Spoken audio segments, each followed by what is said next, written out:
What's up, YouTube? This is Too Raw for TV. So shout out to all the brothers that have already talked about this.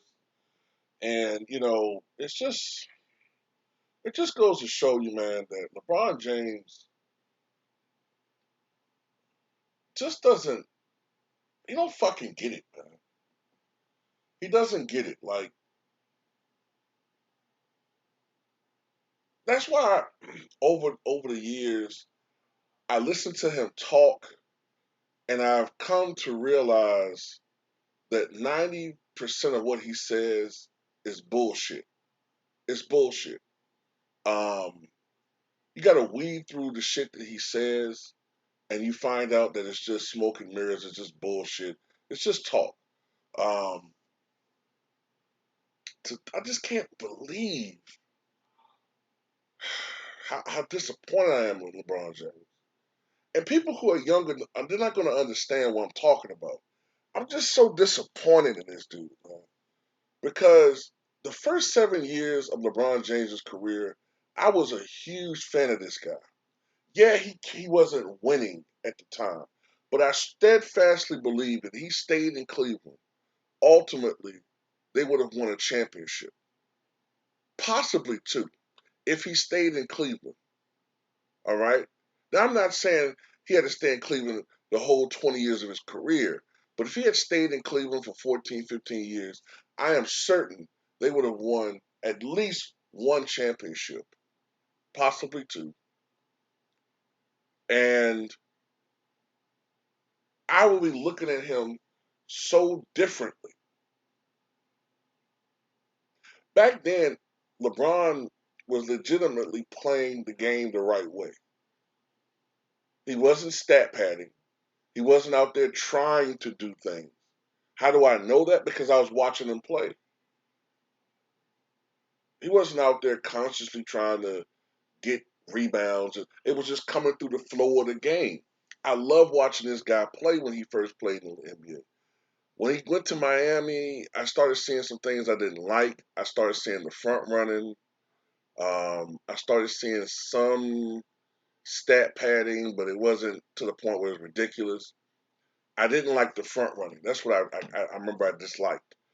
The front running, the grandstanding, you know, when the team would be down by 9, 8 points, he would be passive. Then all of a sudden, if, Ray Allen hit a couple threes, Dwayne Wade hit a couple of mid range jumpers, some transition buckets, Shane Battier or Chalmers hit a three, whatever. Then all of a sudden they're up by 9. Then all of a sudden LeBron James becomes shot happy. You know, 1-on-1, trying to do it. I'm like, come on, bro. Like, what was all this at when there was some actual pressure on your ass? But I still stayed a fan of his, even though it was some shit I didn't like. I didn't like how you always, everybody always had to give him a pep talk to come out and play his A game in the playoffs. But then it's just a whole bunch of shit, man. Just it's so much I can't go into. It'll just be me rehashing a lot of bullshit, man. But the thing that bothers me, one thing that bothers me, amongst other things that bother everybody about LeBron James, is the fact that he lacks the competitive drive when it comes to wanting to beat the competition. He looks at the competition as potential teammates that can uh, enhance his own legacy and, by consequence, extend his career. Because we clearly see that LeBron James is playing today is not the same LeBron James from his Cleveland years. He's not. He doesn't have the same impact on the game. The media will make you think he does, but he does not.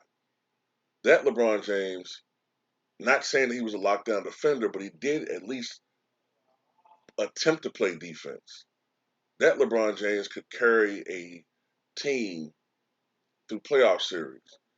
This guy can't do that.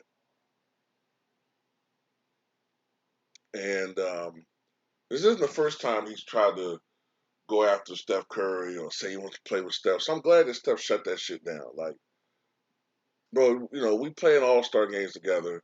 Other than that, I have no interest in playing with you. I'm a warrior. Okay, your competition. And at the end of the day, I find it kind of distasteful anyway that he keeps praising Steph Curry because you could kind of see when Steph Curry first had his rise in 2015-16 that LeBron kind of didn't see him as worthy. You know, um, at least those were rumors. At least that he didn't think that this guy should be mentioned in the same breath as him. Then you had people in the media obviously didn't like Steph Curry, didn't like the Warriors because this is a team that literally rained on the Cavaliers and LeBron James' parade as winning potential championships. You know what I'm saying? Not to mention the fact that last year, a lot of Laker fans, and in particular, I actually have to say more or less, a lot of LeBron fans got on the Warriors for not advancing to the playoffs, past the play-in tournament. Well, you motherfuckers had 5 Hall of Famers on your roster, and you didn't even make it to the play-in tournament. Didn't even qualify. So LeBron James can keep on fantasizing about playing with other, superstars, whatever. And it's not even that there's a lack of competition in the NBA. Maybe it's not as I don't think it's as bad as we think it is because everybody that matches up against the Lakers be whooping their ass. I mean, every team this year. Can we really think of a game where even the lowliest team didn't come out there for the most part, unless they just got blitzkrieg by the Lakers a few times they've blown anybody out. But for the most part, every team went out there trying their damnedest to beat that fucking team. So there's definitely players out there that's younger that want to compete.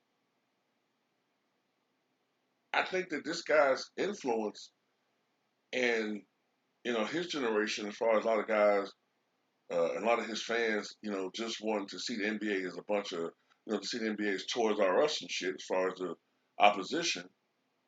Maybe that's going away, man. That's a good thing. And like I said before, I'm not against free agency. I think players should be able to go where they want to, man.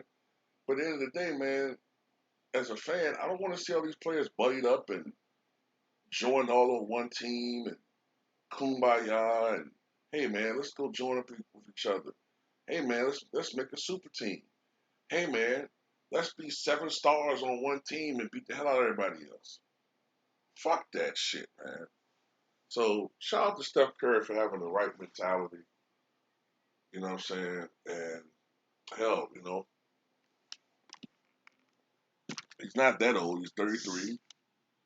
The Warriors might have another run in them. LeBron, I don't know, bro. Um, as a star, your winning days are done.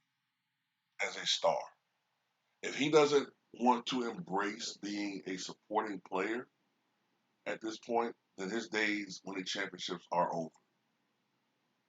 LeBron is a faded star that's doing everything he can to try to stay at that level and create this facade that he's still at this level.